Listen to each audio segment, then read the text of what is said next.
Hello and welcome back to the Gold Advantage. It is the World Championship Finals.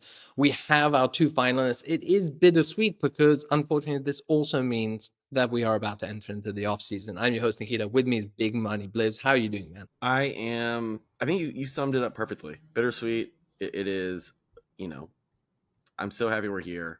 I'm so sad that we're Yeah, leaving. Uh, but man, what a joy. What a fun weekend we just so had. much fun. It's like the one caveat to that is also such a big break. Like we had such a long break until we ran Oh, into this, and then we have two amazing matches, and now we have another long break going into the finals. And I'm like, well, couldn't we whack all three of them in one go, or just do a double elimination? It would be so much better to see, okay, how do some of these other teams match up, and can we get a lower bracket run? we're spoiled with like 8 matches Yeah. a day for like two Yes. weeks, and then all of a sudden it like comes crashing to a halt where now it's like 2 games on one weekend and then one Yeah. game on another weekend. And I agree, it's like it kind of feels like all the momentum just gets lost from like the excitement. And yeah, I would 100% like to see us either just go the next, like, I'm sorry, this isn't like No. tennis, this isn't No. like a massive endurance Yeah. sport where you need a massive break. Uh, if they can cycle for 30 days straight, basically in the Tour de France, I think we can do it for League of Legends. I think like we've seen such a massive shift in the meta over this period of time, which is super interesting to see because Zaya, who was so dominant, was like the number one pick, has dropped off the face of the earth. It's really impacted Completely things. gone. So I think, for example, JDG was not as quick on that uptake, whereas T1 was, and that really helped them. And that's the sort of thing that I think makes it very interesting when you're looking at it. If you have a low bracket run, well, maybe JDG kind of like figures it out, picks it up, and then comes back and pulls it off. But look, that's the match I want to talk to you about. JDG versus T1. What a series! Like a super interesting series. Comes out with a T1 win. Both of them had some quite like unusual draws, particularly the Gumayushi Jin pick. And I think that really the two teams were feeling each other out, saying like, okay, can we let them have Rumble? Can we let them have Oriana? How does this work? Set the tone for the series. You can't let Faker have Yeah. Oriana. Was there was a question around is it the Aatrox or the Rel that's more of the problem and so on. And then we had this really good back and forth. With game two, we had a good win from JDG. They had I think a very smart response to the T1 draft and then picked up the double ADC in the bot lane. And then game three, neck and neck, it looks like JDG is pulling away. They're so close to pulling off. And then you have this amazingly clean play from Faker Zizio straight into Oner's Rel, deletes Ruler. That's it. Game's done. Yeah. Game over. It was insane. Like, I mean, that was the grand final. I think we know. Like, it's going to be, I know we'll get to it, but like, it would be a real travesty if T1 does not pull Yeah. this off, because T1 is clearly at this point the best team. Like, they are just playing so clean. It's so funny. We were sitting here, 3 weeks ago, being like, T1, they've fallen Yeah. off. They almost lost to Team Liquid. Like, it was like a complete reversal, and now they're just like so clinical. And those are the, I mean, of course it was Faker, right? Like, of course, because those are the moments where it's just like those moments win world championships. Again, we still have one game left, but man, like that game was so exciting, and to see the best player in the world pull off that kind of play in the most important match, like it's what you want to see. And like, you know it was just so good. Sad that it had to happen a weekend early, but like, man, those are the type of moments you'll remember. Yeah, no, massively. I think so. And I think there's a huge thing there, just that it's that experience of knowing how to pull it out and to perform when you need to. Yeah. Also, I think that game, had it gone JDG's way, we go to game five, which is super exciting. But a because hundred JDG percent was winning, a you hundred thought like percent that's it. They're gonna close this out. They're gonna get the drag. And it was just like, oh, Ruler is slightly out of position. Faker reads it perfectly. Owner reacts perfectly, and suddenly that game three goes over to T1 instead of JDG, and it's so exciting when those things happen. And you're 100% right. T1 did not look good, and what a journey, from them looking so bad, like not so bad, but mediocre. Not world beaters, not world beaters. Well, Faker then being injured, Yeah. and they looked awful. They look like the worst team in the LCK. I mean, he's Yep. getting a paycheck bonus. Like, if ever there's a guy who's shown how valuable he is, he comes back. The team suddenly looks great, qualifies for Worlds, makes it all the way to finals. And then, yeah, Worlds, they start off and they just get better and better. And I saw this, someone said this, I can't remember who, otherwise I'd credit them, but basically, meta basically makes world champions. I think JDG have been the best team in the world all year long, one of the best teams ever, and I still credit them that. But the meta at Worlds has shifted. They didn't catch up as quickly, and T1 it suits them so perfectly that here we go. This is the result you get, and that's part of the excitement and that's part of the skill in the game. I kind of love this take by you. You're basically saying no one's actually good at the game makes the players. This is great. But yeah, I mean, to your point, it's like we were here last week talking about, is JDG the best team Yeah, ever, like one of the best teams ever, and we can't have that conversation this week because they they went lost. and lost 3-1 to Yeah. T1.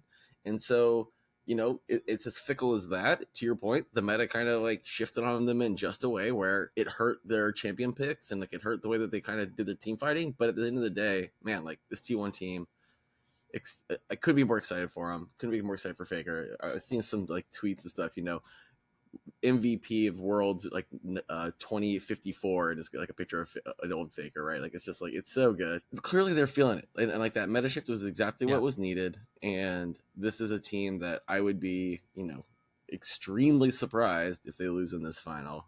Not to say that it can't happen, but like man, like that would be really surprising. That would be so crushing because, they're stopping the Yeah, golden road, and then for them to lose would be just the worst. And unfortunately, they do have a bit of a rep of choking a bit in finals, and they have been. And I think that's the thing to me that's the most interesting is that they reached finals last year, back-to-back finals. Incredible talent in that. But last year, so much was focused on their bot lane and how great their bot lane is. And to be fair, I think Faker and Oner were the two that people were looking at as like the weak links. And almost now, I'm looking at the bot lane as the weakest link. Not to say they're bad, they're phenomenal. But the no, rest of it, Zeus is yeah, really performing at the level. He's always performed at a great level, but he's delivering now in those clutch moments that you need and a little bit more reservation.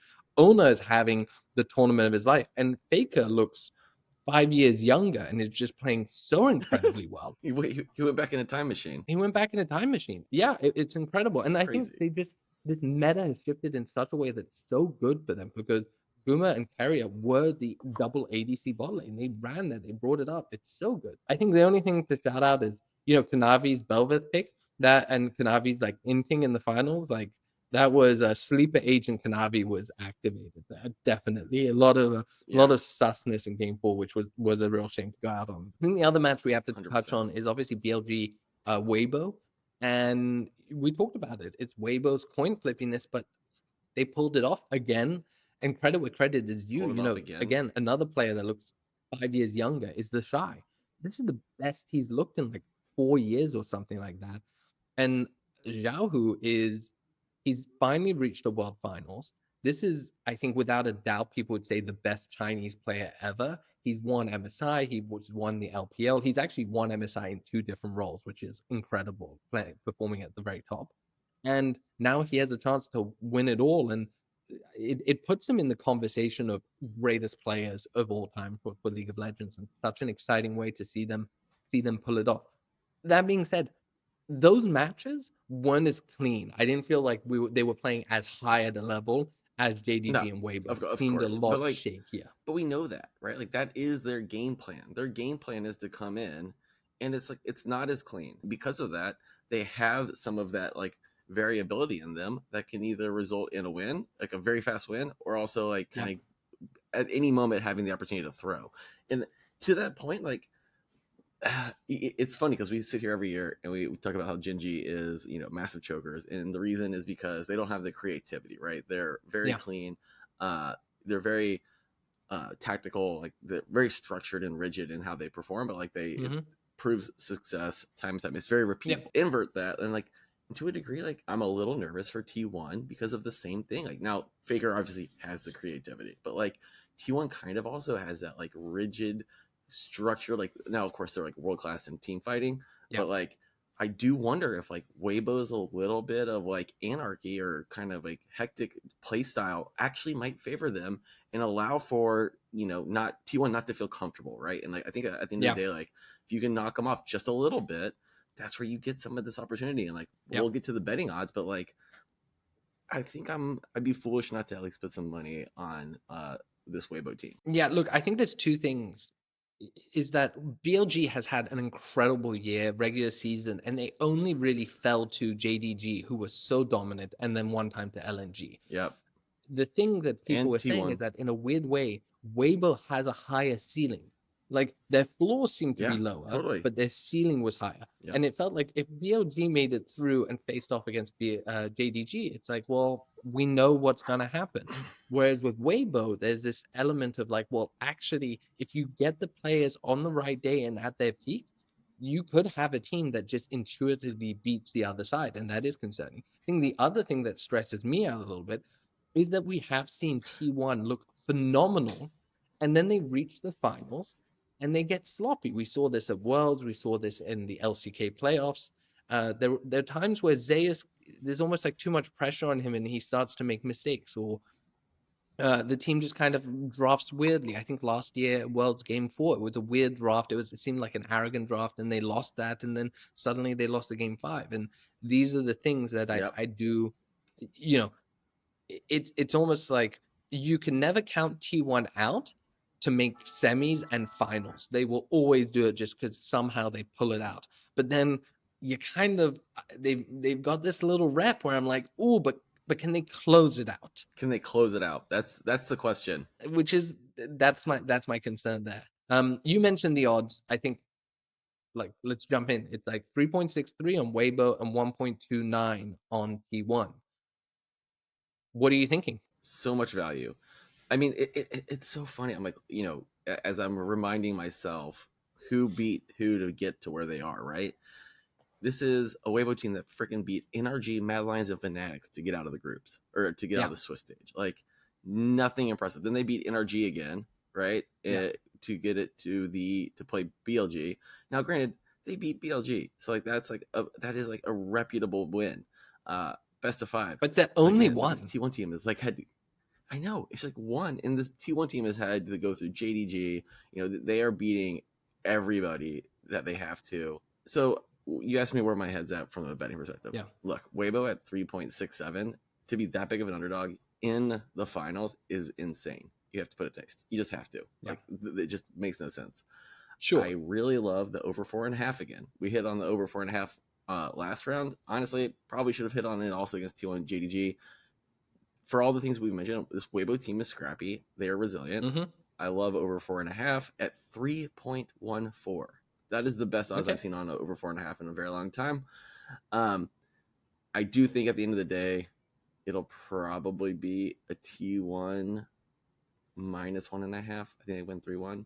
Um, and you can get that at basically 1.5, but Yeah. just no value there. Like, I don't know how you sit here and bet on T1 in this match with there being zero value on them. So I'm going to stick with Weibo money line. I really like the plus 2.5, but you get no Mm-hmm. value there. So I'd rather just take the over 4.5 at 3.14. Yeah. I mean, T1 fans it's great to bet against them because they push the lines up so much. But when you're Totally, with T1, it's 100%. tough. I'm in agreement with you. I actually, there isn't a lot of value there. I'm not on the Weibo side. I mean, you could hedge with the money line. I don't, that's the main bet just because I have no idea where it's going to be. I don't actually love the over 4.5 because I'd rather just put my money on the Weibo kind of money line.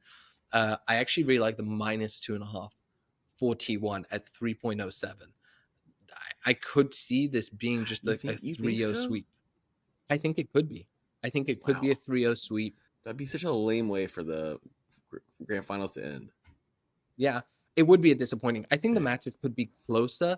We've had it though before where we've had just 3-0 sweeps in the finals. And like you said, like T1 has run the gauntlet.